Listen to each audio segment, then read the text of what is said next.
Jésus n'a pas fondé le christianisme.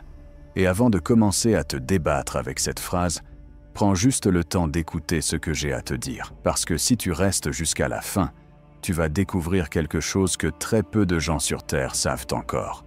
Depuis des siècles, on répète son nom, on bâtit des églises, on prie, on adore, mais quelque chose s'est perdu. Le message qu'il portait n'a jamais été celui qu'on t'a enseigné. Ce qu'il voulait révéler au monde a été enfoui, déformé, réécrit pour servir d'autres intérêts. On a effacé les mots les plus puissants qu'il ait jamais prononcés. On a transformé un chemin de conscience en une structure de contrôle. Mais ce qu'il a réellement transmis, ce qu'il a laissé derrière lui, continue de brûler sous la surface, comme une braise que personne n'a pu éteindre. Et si je te disais que cette braise vit aussi en toi, que ce que Jésus voulait te montrer n'avait rien à voir avec la peur, la culpabilité ou le pardon imposé, mais avec quelque chose d'infiniment plus grand, plus intime, plus vivant. Son message n'était pas fait pour être adoré, mais pour être expérimenté. Dans cette vidéo, tu vas comprendre pourquoi. Tu vas découvrir la partie de son enseignement que le monde a oubliée, celle qui te montre comment accéder à la source même de ce que tu appelles Dieu. Ce n'est pas une théorie, ni une interprétation mystique. C'est une méthode précise, un principe universel, une façon d'entrer en contact direct avec ce pouvoir créateur que chacun porte en lui. D'ici la fin de cette vidéo, je te révélerai ce que Jésus a réellement dit à propos du demander et recevoir. Pas comme une prière mécanique, mais comme un processus vivant, concret, capable d'attirer dans ta vie tout ce que ton âme désire profondément. Alors avant de juger, avant de t'accrocher à ce que tu crois déjà savoir, respire et écoute. Parfois, pour trouver la vérité, il faut oser désapprendre tout ce qu'on t'a toujours dit. Imagine un instant que tout ce qu'on t'a raconté sur Jésus n'était qu'une façade, une histoire soigneusement tissée pour te détourner de la lumière qui brûle en toi. Oublie l'image pieuse, le Jésus aux cheveux dorés des vitraux d'église. Vois-le tel qu'il était, un mystique du Moyen-Orient, un homme qui défiait les règles, qui marchait parmi les rejetés, les lépreux, les prostituées, les collecteurs d'impôts. Pas pour les juger ou les sauver, comme on te l'a appris, mais pour reconnaître en eux une étincelle divine, une vérité que les élites religieuses avaient ensevelie sous leurs dogmes. À une Samaritaine près d'un puits, il a parlé d'une eau vive, une source qui jaillit jusqu'à la vie éternelle. Ce n'était pas une métaphore poétique. Il parlait d'une force, d'une énergie, d'une conscience qui coule en toi, là, maintenant. Si tu oses la ressentir, ces paroles n'étaient pas des sermons pour te maintenir à ta place. Elles étaient des clés, des codes conçus pour réveiller quelque chose de profond, quelque chose que tu as toujours porté. Mais attends, car ce que tu vas découvrir va secouer tout ce que tu crois savoir. Il y a quelques années, dans une église, un sermon a tout changé. Les mots du pasteur résonnaient, lourds de culpabilité. Nous sommes brisés, indignes, en besoin constant de rédemption. Mais au milieu de ce discours, une voix intérieure, claire, presque électrique, a murmuré « Si tu n'étais pas brisé, si tu avais toujours été entier ?» Cette question a tout ébranlé.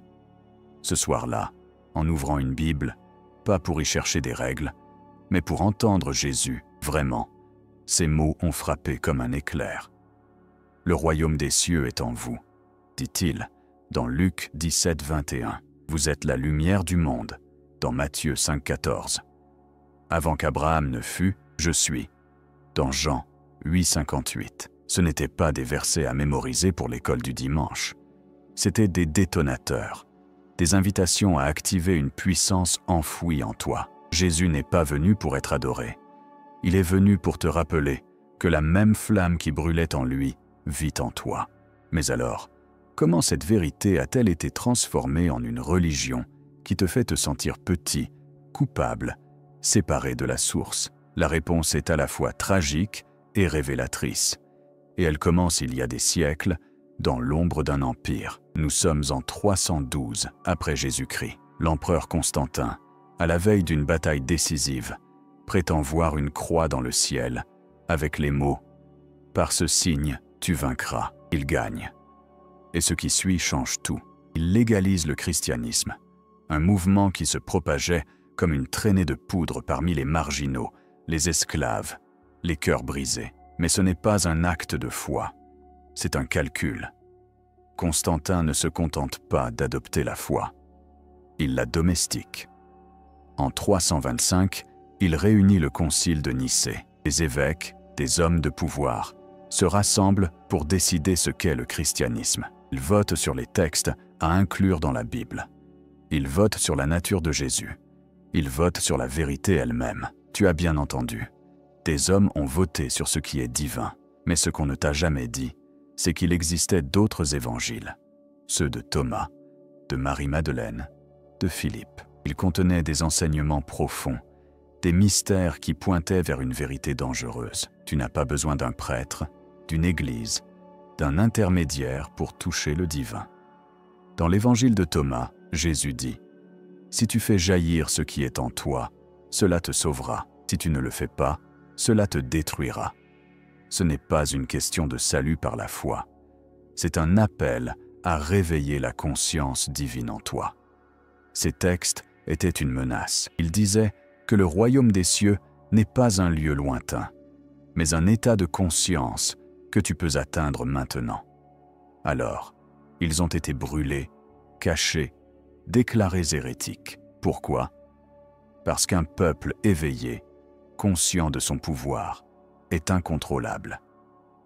Rome a transformé le message de Jésus en une religion qui te maintient à distance de Dieu, qui te convainc que tu es pécheur, imparfait, dépendant. Ils ont changé « vous êtes la lumière du monde » en « vous êtes des pécheurs en quête de salut ». Mais la vérité, cette flamme vive n'a jamais disparu. Elle s'est tapie dans l'ombre, portée par ceux qui refusèrent d'oublier. Et si tu es encore là, si tu ressens cette chaleur au fond de toi, c'est que tu fais partie de ces porteurs de lumière. Mais attends, car ce que je vais te révéler maintenant est encore plus puissant. Jésus a laissé des codes, des clés si profondément gravées dans ses paroles qu'aucun empire n'a pu les effacer. Ce ne sont pas des versets à réciter par cœur, ce sont des outils pour transformer ta conscience. Le premier code, c'est « Je suis ». Quand Jésus dit « Avant qu'Abraham ne fût, je suis », il ne parle pas seulement de lui. Il te tend une clé universelle. « Je suis » est le nom de Dieu. Yahvé signifie « Je suis ce que je suis ». Chaque fois que tu dis « Je suis », tu invoques le pouvoir qui a créé l'univers. Fais ceci avec moi, maintenant. Ferme les yeux. Respire profondément. Dis « Je suis la lumière du monde.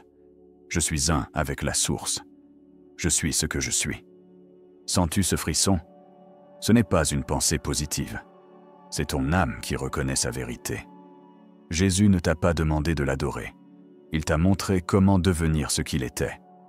Le deuxième code, c'est « Le royaume des cieux est en vous ». C'est une révolution en une phrase. Les religions te disent que Dieu est ailleurs, dans un temple, un livre, un ciel lointain. Mais Jésus a dit « Le royaume est en toi ». Pas demain, pas après la mort, mais maintenant. Ta conscience, alignée sur cette vérité, devient une porte vers l'éternel. Pose ta main sur ton cœur, sans le battre. Ce n'est pas juste un muscle, c'est le pouls de la création, vibrant en toi. Respire dans cet espace. Imagine une lumière dorée, chaude, qui s'éveille dans ta poitrine. C'est le royaume, c'est chez toi, c'est qui tu es. Le troisième code, c'est une promesse. Celui qui croit en moi fera les œuvres que je fais, et des œuvres plus grandes encore. Jésus n'était pas la fin de l'histoire humaine. Il était un éclaireur, montrant ce qu'un être éveillé peut accomplir. Ses miracles, guérisons, transformations, transcendance, n'étaient pas réservés à lui. Ils sont possibles pour toi, et si chaque acte d'amour, chaque pardon, chaque vérité que tu partages était un miracle, et si tu étais ici pour manifester l'impossible, chaque fois que tu choisis la compassion plutôt que la peur, tu touches ce pouvoir. Chaque fois que tu inspires quelqu'un, tu incarnes cette lumière. Mais alors, si nous portons tous cette flamme, pourquoi le monde est-il si sombre? Pourquoi tant de gens se sentent-ils faibles, séparés, perdu. Parce qu'un système a tout fait pour te faire oublier. Ce n'est pas un hasard. Dès ta naissance, on t'a appris à te voir comme un simple corps, un nom, une identité fragile. On t'a enseigné la peur, la compétition, la quête de validation. Regarde un bébé dans les yeux. Il est encore connecté, uni à l'univers. Puis vient le conditionnement. On te fait croire que tu es petit, limité, mortel. Ce mensonge a été perfectionné par des institutions qui ont transformé ta soif de divin en un besoin de contrôle. Ils t'ont dit que Dieu est inaccessible sans un prêtre, une église, un rituel. Ils ont fait de Jésus un séparateur, alors qu'il venait abolir toute séparation. Ils ont transformé le salut en transaction, au lieu d'une transformation. Voici la vérité. Ils n'ont jamais pu éteindre la flamme. Et aujourd'hui, elle se ravive. Partout, les gens s'éveillent. Ils quittent les structures qui les diminuent. Ils cherchent la vérité au-delà des dogmes. Ils vivent des expériences mystiques, des intuitions, des synchronicités. Ce que la science appelle placebo, ce que la religion appelle hérésie, c'est l'humanité qui se souvient. Et toi, tu n'es pas ici par hasard. Tu es un porteur de cette flamme, un maillon dans une chaîne ancienne. Jésus l'a prophétisé. Dans les derniers jours, je répandrai mon esprit sur toute chair. Ce n'est pas la fin du monde. C'est la fin d'un monde de séparation. Tu es le temple dont il parlait, celui qui se relève en 3 jours. Tu es la seconde venue, pas un retour dans les nuages, mais l'éveil de la conscience christique en toi, en millions d'autres, maintenant. Et maintenant, parlons de ce que Jésus a vraiment dit sur « demander et recevoir ». Ce n'est pas une prière mécanique, un vœu lancé dans le vide. C'est un processus vivant. Quand tu dis « je suis », quand tu reconnais le royaume en toi, tu te connectes à la source créatrice. Demander, c'est aligner ton cœur, ton esprit, ton âme sur ce que tu désires profondément. Pas des caprices, mais des aspirations qui résonnent avec ta vérité divine. Recevoir, c'est faire confiance à cette connexion. Savoir que l'univers répond à cette fréquence. Ce que Jésus montrait. Une foi active, une co-création avec le divin. Et c'est ceci. Ferme les yeux. Pose ta main sur ton cœur et demande quelque chose qui vibre avec ton âme. Sens cette demande comme une énergie, une lumière qui s'élève. Puis, fais confiance. Ce n'est pas magique, la loi de la conscience éveillée. Ferme les yeux une dernière fois. Sens ce qui a changé en toi depuis le début de cette vidéo. Ce frisson, cette chaleur, cette clarté. C'est toi, reconnaissant ta vérité. Dis avec moi, avec tout ton être, je suis la lumière du monde. Le royaume est en moi, je suis un avec la source.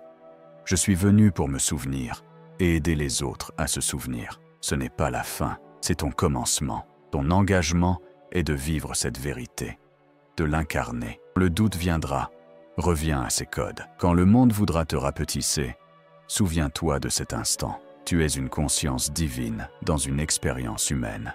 Tu es parfait, ici pour servir. Tu es la flamme qu'ils n'ont jamais pu éteindre. Et si ton âme demande plus, des parchemins sacrés t'attendent. Textes perdus, codes décryptés, cartes pour ton éveil.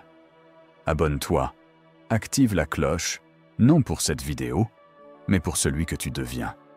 Laisse un commentaire, je suis éveillé. Que la flamme s'étende